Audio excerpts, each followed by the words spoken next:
Hi everybody, so this is my spoiler review for SpongeBob The Search for SpongeBob.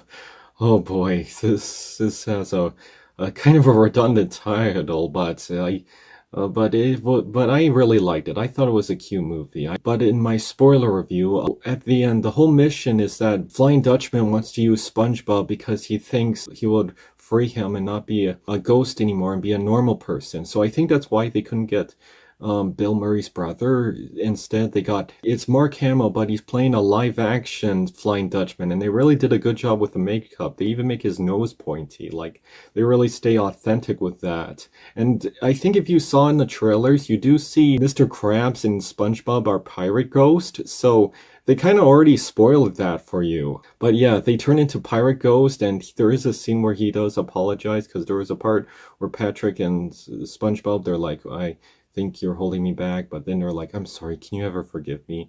But then SpongeBob and Mr. Krabs have to go to the surface, and that's where it gets live action. But I think they filmed them in a green screen, because there's a lot of parts where it's kind of green screen, like you couldn't shoot that. But anyways, he goes on the roller coaster, because there's a whole thing where SpongeBob was afraid to go on the roller coaster, so that was kind of the mission. And they do something funny with the moon, like they put the roller coaster on the moon, like even in live action, they kind of make this like a cartoon. So they go up and he finally conquers his fear and he's having fun. But yeah, with Mr. Krabs, he's like, because they built up like he was a great swashbuckler, but then it's revealed that he was just a chef and he was a bubble blower goofball like SpongeBob. Apparently this certificate that made him a swashbuckler, Mr. Krabs a swashbuckler, it's revealed that it was all a lie. It was just a kid's menu. Why couldn't he just figure that out? But it was pretty funny. And then they turn into ghosts, but then they had to break the horn after sunset, and there's a part where the sun goes down and Flying Dutchman like, yay, but it goes up. So even in live action, they try to make this like a cartoon. Also, if you're wondering, no David Hasselhoff cameo. And I do think it's really good that Flying Dutchman's the main villain, like, because we've seen Plankton, like they even dedicate a movie about Plankton as the villain, but here it's Flying Dutchman. But I guess if you dissect it, they do kind of repeat something, like SpongeBob is in the water animated, and then they go into real world as animated live action, and they shoot that in live action. And then there's also a fight with a pirate. Like, it kind of feels like they're repeating some stuff, and I can understand that might not go well with others, but critics really like this, kind of. But I just find it funny that critics have that it has a better Rotten Tomatoes score than Avatar Fire and Ash. Like, okay, it doesn't have a better audience score, but I do find it funny that critics like SpongeBob more than Avatar Fire and Ash. Oh my gosh. But yes, I was the only adult in the movie. Well, no, I wasn't the only adult. There was some parents with their kids, and there was a cute little girl that was kind of having fun, but I was just wearing my SpongeBob shirt, but you should never feel too old to like what you want to watch. Just because something is aimed for kids doesn't mean it has to be for kids. Like, don't get me wrong, there's some things there's some shows I outgrown, like I'm definitely not watching Baby Bumps. I mean, what grown man watched Baby Bumps?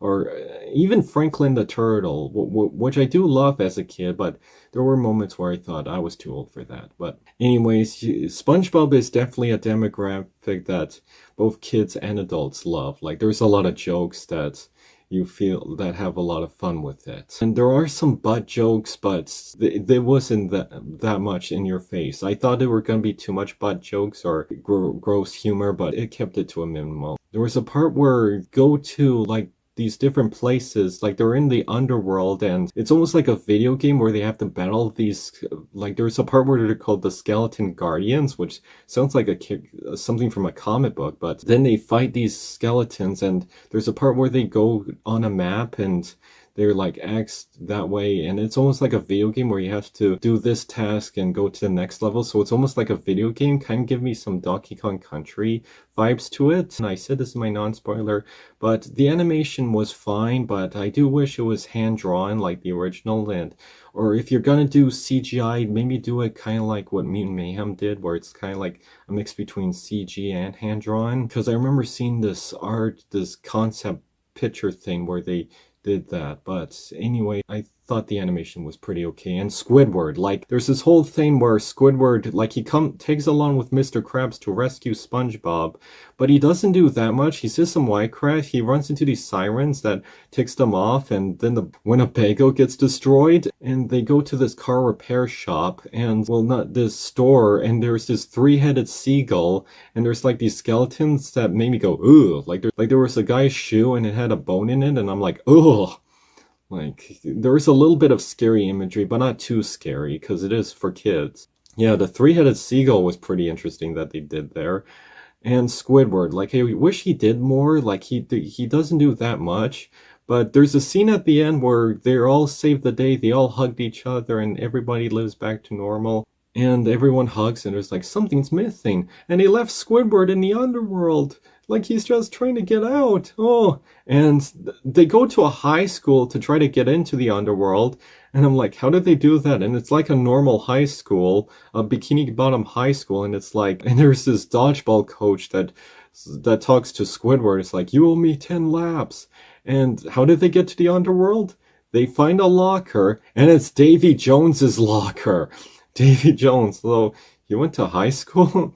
Yeah, so it's funny that to get to a haunted ghost pirate monster world, you have to go down this locker in this high school. So I find that kind of funny, and I will admit the monsters are pretty creative. Like, there's this crab thing with a hook, and there's this yarn monster. They're pretty creative monsters. But anyways, I thought it was a really great movie. I thought it was pretty good. Probably not as good as maybe like the other SpongeBob movies, but I do notice there are repeating certain elements. Like, they go to the surface, they fight a pirate, it begins animation, and you can tell there are snippets of kind of repeating if you look at the other ones. Like, even Sponge on the Run was kind of repeating. Like, now that I realize it, Sponge on the Run, Sponge Out of Water, Search for SpongeBob, they both kind of repeat a few things from the other movies. Like, even in this movie, they go to the surface to fight a pirate. Like, that's both similar to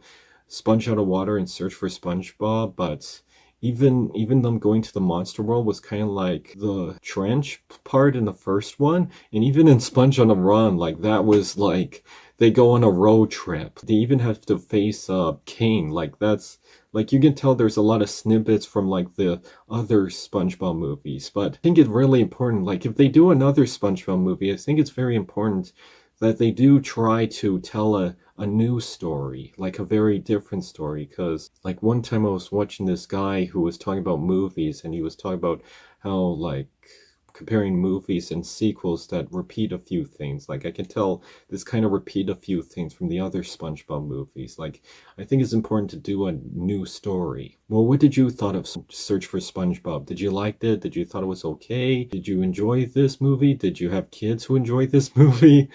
Oh, what did you thought? Comment below, tell me what you think, and see you next time.